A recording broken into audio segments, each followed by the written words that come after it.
Welcome, everybody. My name is Angelique Boulding, and I am the Director of Business Development at Photofy.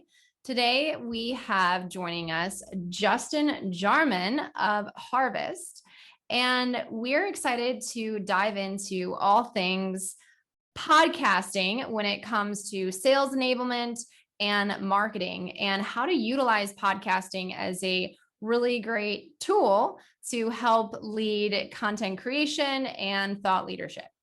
So without further ado, I'd like to introduce Justin. So welcome and thanks for coming on to the Brand Builders podcast. Tell us a little bit more about yourself and your role as Chief Revenue Officer at Harvest, and maybe a little bit more about what Harvest does. Yeah, certainly. So I've been involved primarily behind the scenes with podcasts over the past probably 7-8 years. In just varying capacities, production, but more so of really kind of finding ways to get the word out for whatever the podcast subject matter is in different creative ways. And it's really kind of evolved and led me to this path of now where my primary focus is on the sales front. Yep. Really finding ways to drive from a sales enablement standpoint those podcasts and that content, where it goes, how it's ingested, et cetera. And so I joined Harvest fairly recent. I've been a passive advisor for the company for a little over a year now, primarily on the revenue operations side. So came on full time. And Harvest essentially is a digital marketing platform that connects investors with financial firms. It educates them on new products and services, and it's all primarily driven by published content. So a lot of white papers on different thematic investment strategies. And the community consists of about 200,000 financial professionals. And then we also have a daily newsletter that goes out to about 40,000 people. And now we are really kind of taking the next step and reviving the brand presence outside of just Harvest platform. So we're firing up a podcast. We've got some really great guest speakers that are joining. And yeah, that is Harvest.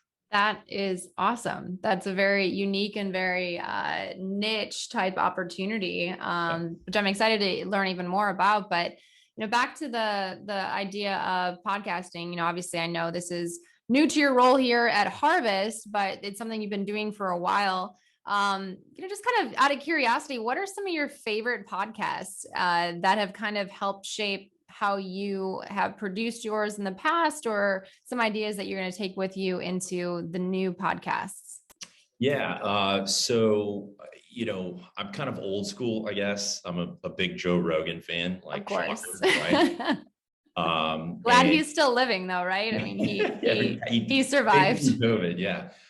He does do one of my favorite podcasts in terms of the guests that he has on with someone by the name of Hamilton Morris. Hamilton Morris is, people may know him from Vice's Hamilton's Pharmacopoeia. It's a really great and interesting host and kind of conversation that they have. But aside from that, my next is probably, I have a good buddy of mine, Mahan Zanuzzi, and he does one called Same But Tech.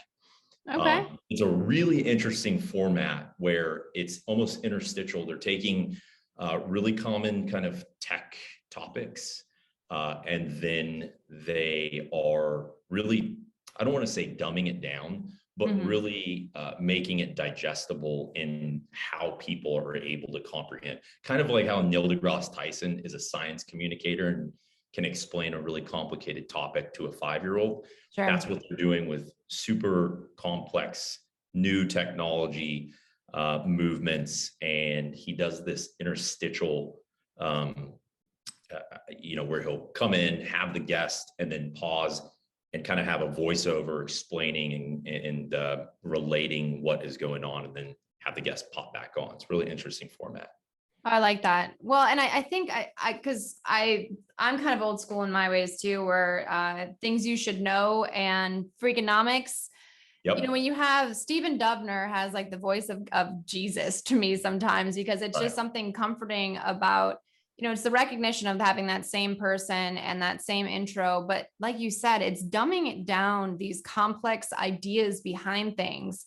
And not only like putting it in layman's terms for people to really be able to grasp and understand, but Right. then to bring in analogies that just really help you shape perspective. So I think that's a really solid trend, and probably one that, especially in the financial space, I know you said you work with a lot of financial advisors and wealth advisor professionals, people in that space, but I can imagine for a broader community outside of that, even as a resource for their clients to have, to be able to dive into something like this, where it's a resource, like what is a 401k? What is a IRA versus a Roth IRA? I remember when I was first learning about those things, your head explodes. You're like, okay, Right. let me write down the definitions of these things. Yep. But at the same time, when you have, a resource that can be both from a tool for the professionals, but also a resource for their clients too. So I love that. What's like a sneak peek at some of the topics that you guys plan to cover?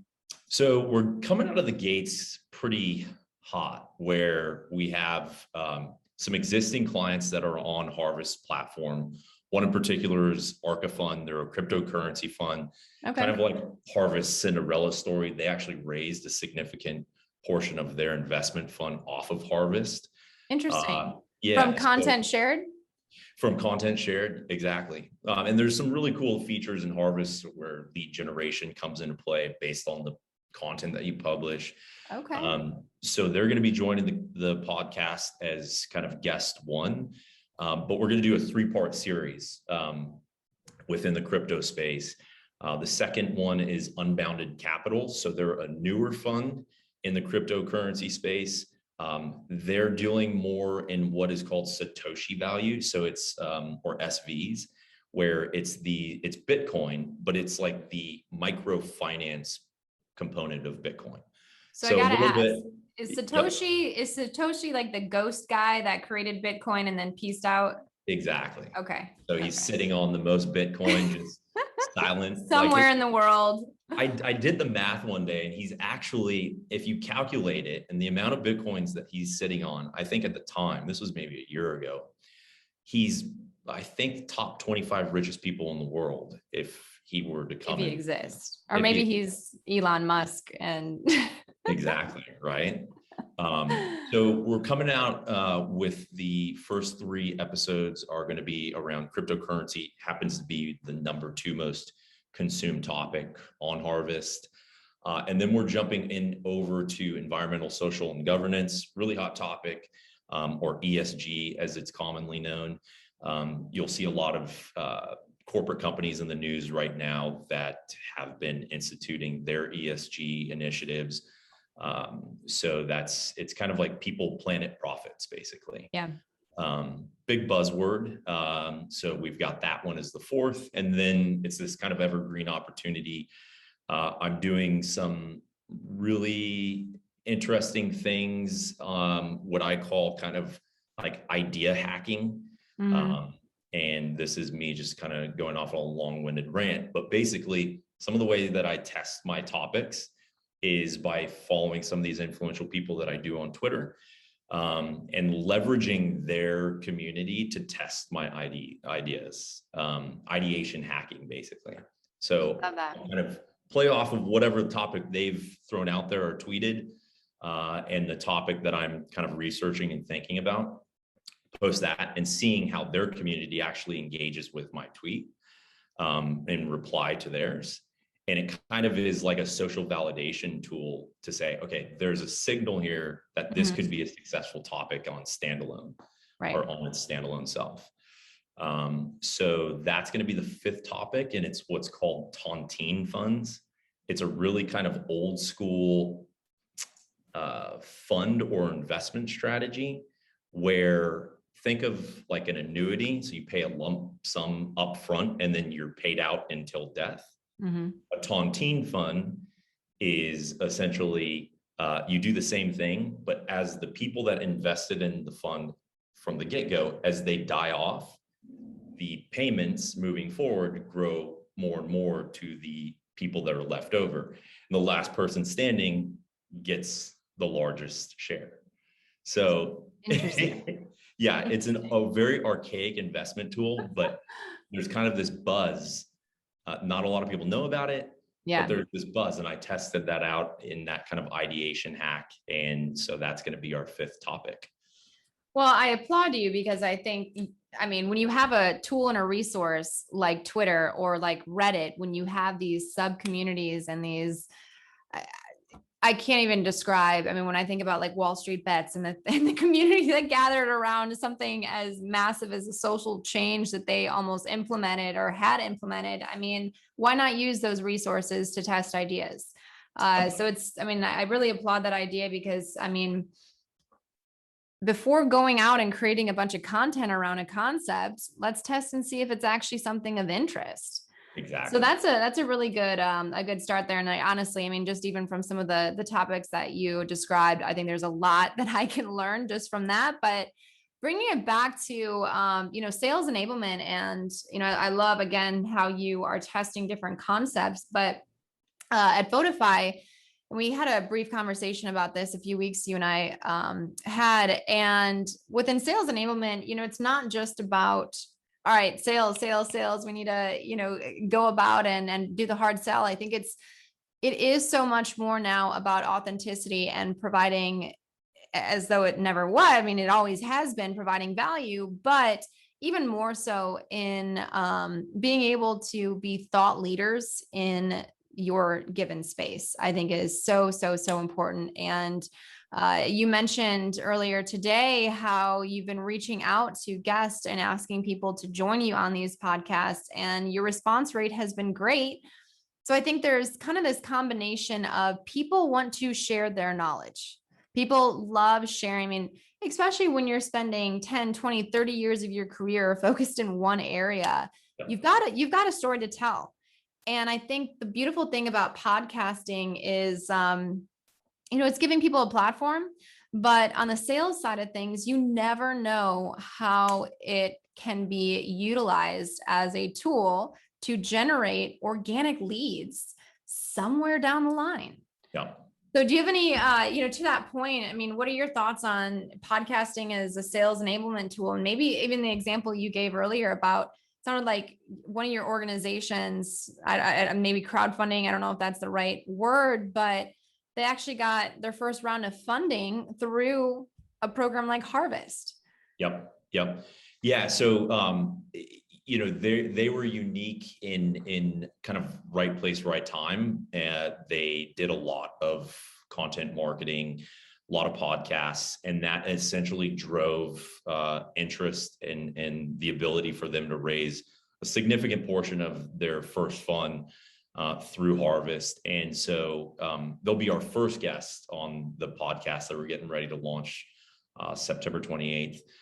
But aside from that, it's the greatest soft selling tool, I think, that is in our kind of day and age. And the reason being is because as kind of a longstanding biz dev roles that I've held in sales, you're always trying to find ways to have a warm introduction or find a unique way to approach a prospect that you're setting yourself apart and differentiating in the sea of, you know, constant email inundation and advertisements, et cetera. And so right now, we're at the kind of renaissance, I feel like, of self-promotion. You know, log on to LinkedIn and you're just like, oh, wow, like everyone is doing the most crazy, awesome things on planet Earth. Right.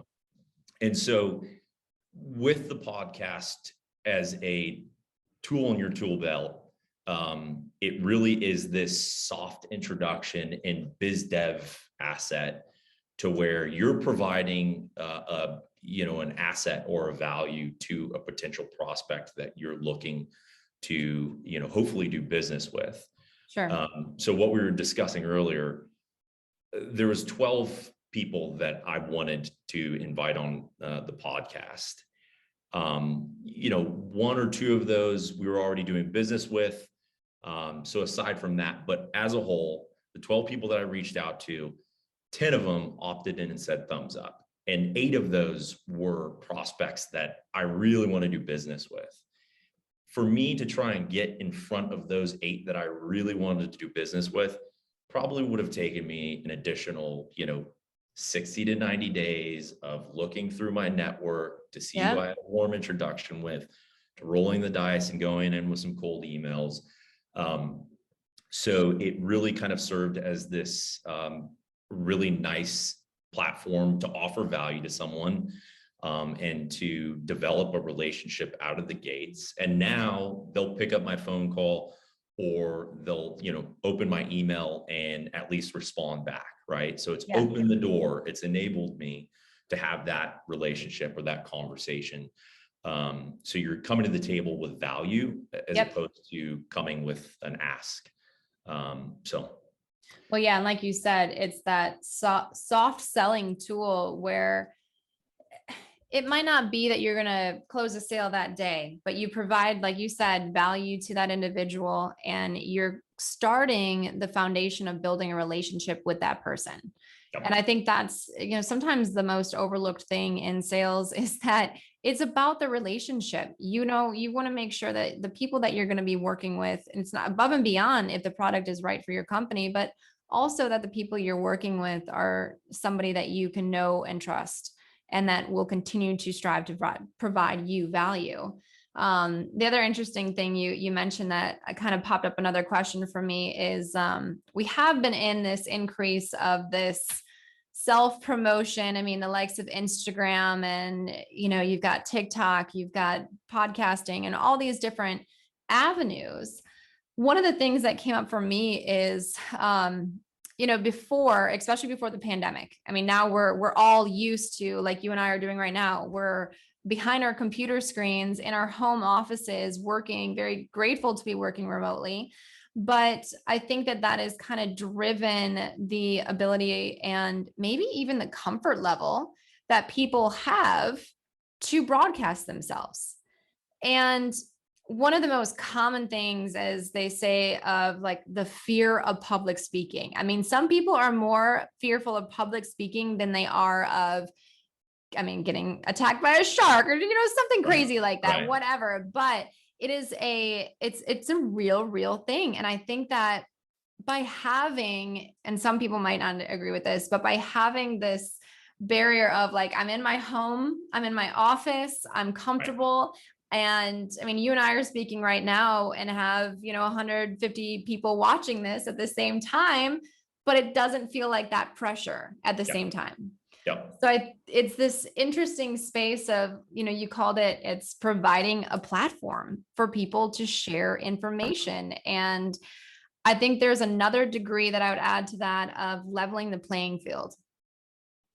It's no longer this space of like, you've got to have 100,000 followers and be Oprah to have your own podcast. Like, no, I can start a podcast from, my microphone that I have here and my laptop, and, by the graces of all things iTunes and Spotify, I can broadcast it. And, kind of looping in, what we do at Photofy, we have a lot of users that create and market their podcast using our app because they can create a brand, they can market and create different, marketing collateral. So whether that's the graphic that they place on their iTunes store, or it's, a new episode with the title and the, the co-host on there. I mean, there's so many ways that they are using our app to just promote what they're doing, that it's amazing to see what we're doing from our home office. Yeah. It's like the ultimate. You remember the movie, maybe, I don't know, 7-8 years, maybe longer, Pirate Radio? Yes. It's just like, Seymour Philip Hoffman. Oh, it's an awesome movie. He's one of my favorite actors, by the way. He was great. But it's like Pirate Radio is now within our homes, know? And that's an amazing option to have within your skill set, basically. I love that example. Yeah. So I mean, it's like and the unique thing too, or the interesting thing is like, I was never a public speaker. And one day I just was like, I got to get over this. I mean, you put me in a room with 5-6 people. I love to chit chat and have a great time. And I have no problem doing that. Public speaking, I was just like, my thoughts were scrambled. And one year I just You're said, sweating. One year I just said, this is it. I'm going to just go out. And what it became for me was, it was just like a muscle. Like you got to get out and you got to exercise the muscle, and it gets easier day by day, like just like you're going into the gym. So I'm witnessing that right now, of being behind the scenes and knowing on the podcast front, but being behind the mic for the first time, I'm like, okay, like, you know, well, like you said, it's like this muscle that it takes that 3 or 30 seconds of bravery to just get over it. And then you're coasting. I mean, like still, I mean, I've been doing this for a little while now, and like, you know, I'll get nervous once in a while. I'll kind of, you know, stumble on things, but you know, I think going back to, you know, the idea of leveling the playing field, people also look for authenticity. You know, I come from a background of commercial production. So I'm so used to wanting everything polished and perfect and scripted. And it's like, your whole world changes when you're like, you know what, we're all just people. And I mean, as long as you're not making real big mistakes, I mean, it's kind of like, you know, it brings the realness to it, which I really appreciate. And I think that's what we're seeing on a lot of these podcast examples now. I mean, I think the few that I had mentioned, they are a bit more templated, if you will. But Joe Rogan, that's a great example, because he's just, you never know what's going to come next. You never know. I mean, I hope one day I can get to that point where I can just kind of talk about all the things I want to talk about. It's that conditioning, but no, it is cool to see that it's kind of changing that landscape, providing people that platform and getting them out of their comfort zones and getting them to share. And, you know, I remember coming back from public speaking, Photofy actually threw me into a really great, I was like, yeah, I mean, I could totally start a podcast. And, you know, I've done like small panels and things before. And I remember the president was just like, well, great. So you're going to go talk to 500 people. And I'm like, in front of 500 people when people were actually in person. And I remember that exact experience where I'm like, just go do it. You're going to get this one under your belt and then you'll be fine. So now I sit behind, you know, my computer with my mic and I'm like, this ain't so bad. Well, I think that you do a phenomenal job. I've seen your other podcasts and interviews, and thank you. Very easy host to speak with. So appreciate that. I appreciate that. Yeah. I mean, it's this muscle that you continue to build on. And I think it's the realness of just talking to another human and having a conversation and driving home what interests you and continuing to ask those questions, which I guess that's kind of my next question for you. Is, you know, what are some ways in the past that you've maybe even channels or areas that you've had good success in marketing your podcasts? So I think that the biggest thing that I've recognized is from a marketing standpoint is the value of repurposing your content. Right? Like you make it once and use it forever.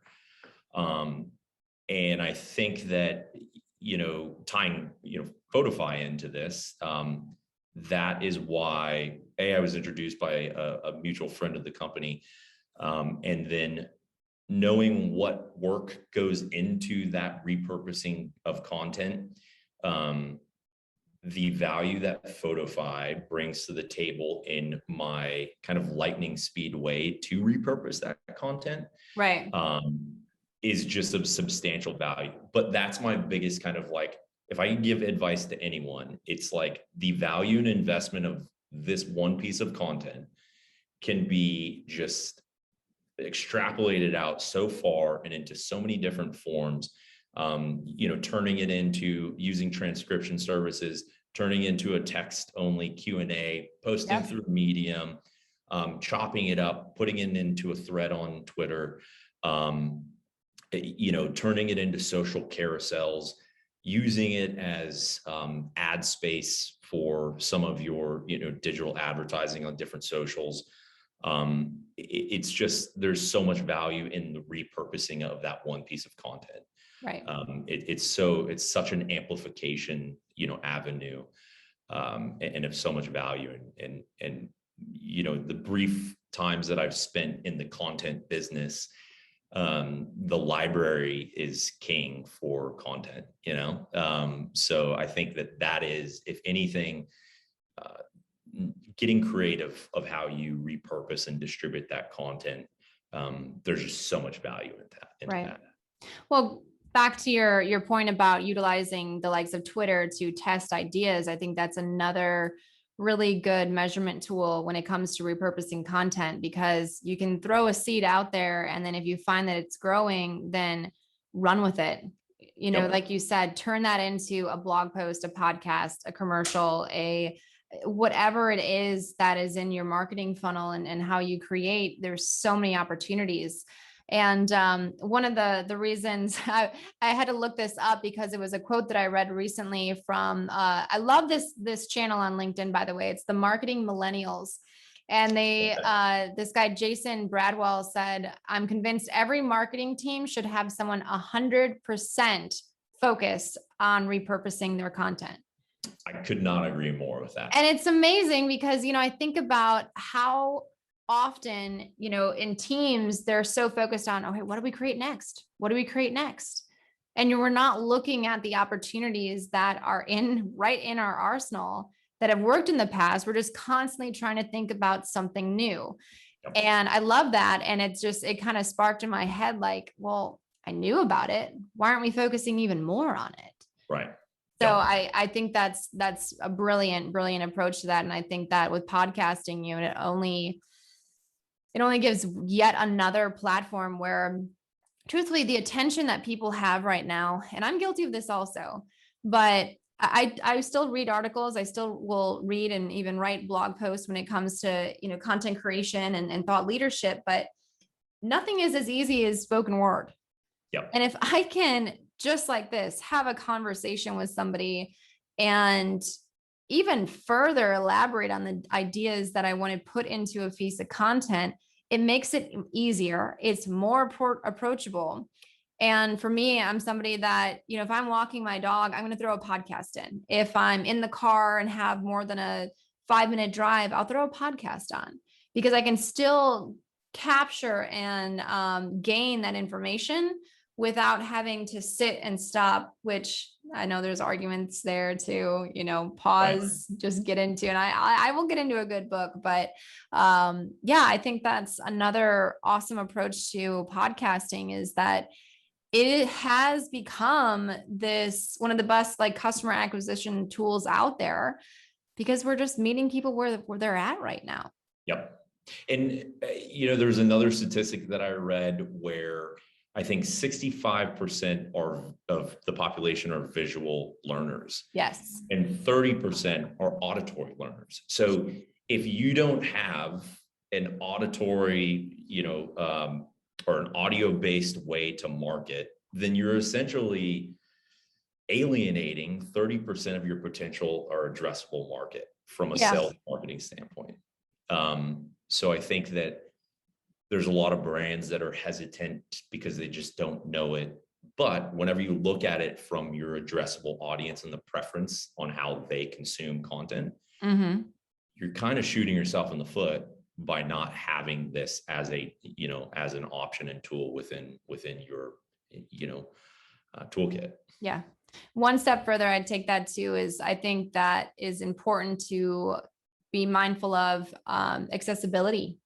Yep. So and I see this a lot, and this is something that, it's creating a closed caption for when you're making a podcast or doing a video, but then also having a written form, or at least a written form that has a synopsis of what you're discussing, so that, anybody is able to, capture that information in the way that best meets them. But so many cool tools out there that do that on an I know. too, where it's just like, and thank goodness, because transcribing has never been fun. No. Let's be honest. No. I had to do that with some interviews that I used to do in the past. And when you have a 10-minute transcription, you're just like, yeah.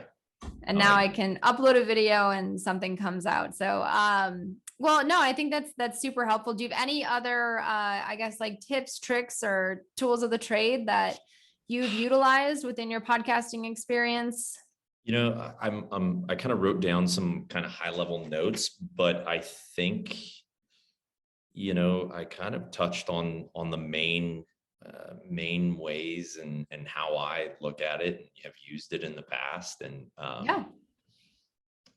nothing much more. Oh, I like it. I mean, I appreciate you taking the time to chat through, and I'm excited to hear more from Harvest. It sounds like you guys have a lot of really exciting partners and guests and opportunities coming up. And quite honestly, it sounds like the type of content that I could probably learn a lot from. So excited to see that. How do some of our listeners either get in touch with you or stay in touch with Harvest? You can either just directly email me, totally cool. I got no problem throwing it out there, justin@hvst.com. You can visit us on our website, hvst.com, or you can find us on Twitter, @hvst. And you'll start to see, a lot more action coming from us in those external social channels, as well as the podcast launching September 28th. Then you'll find probably one every 3 weeks or so. So, tune in, some really interesting, fun guests that we'll have on there. Awesome. Well, thank you again, Justin. I have marked September 28th. I'll keep a lookout for that. And I hope you stay in touch. Okay, you got it. Thank you very much. Have a good one.